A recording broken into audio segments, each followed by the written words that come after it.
Sinabayan nga namin ang pagpaparamdam ni Bagyong Inday. Pinalipad nga ulit namin ang saranggola ang ginawa ni Papa habang nasimoy si Bagyong Inday. Kaya abangan nyo kung anong karumaldumal ang nangyari sa saranggola na yan. Ciao!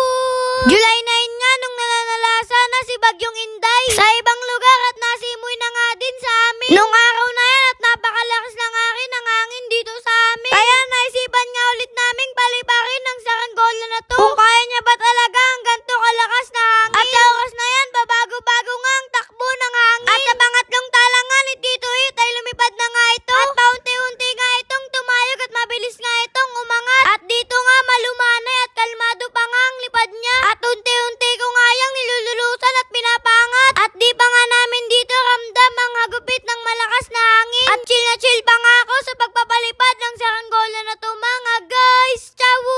Ang hangin talaga parang rider. Di mo talaga alam kung kailan lalakas at bubugso. At ito na nga ang pag-atake ng malakas na hangin na sinasabi ko. Ayan na!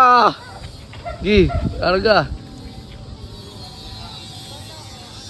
Tagilid talaga siya, no? Pag malakas ang hangin, ano?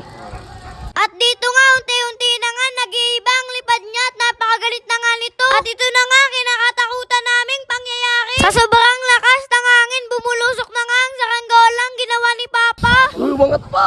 Lumapan! Ay, lulus! Batak! Kalaban pa! Lakas ng hangin eh.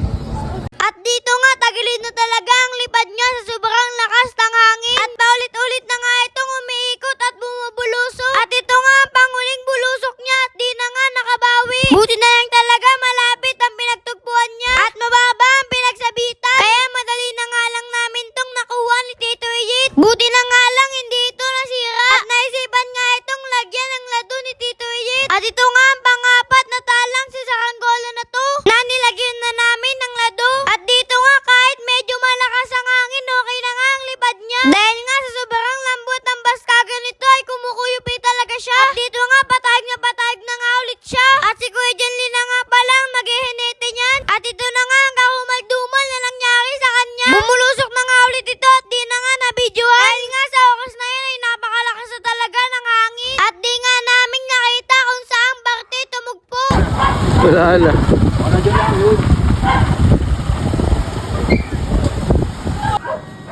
Bago ko nga pala makalimutan, shoutout nga pala sa mga tao na to na laging nag-share sa mga video ko. Sobrang nagpapasalamat po ako sa inyo dahil napakalaking tulong nun para sa akin. Sana marami pang tao na katulad nyo. Bago nga pala matapos ang video ko na to, humingi nga pala ako ng tulong na suportahan nyo rin ang YouTube channel ko. Alam nyo mga guys, sobrang idol na idol ko talaga si Kuya Presiderian, kaya ginagawa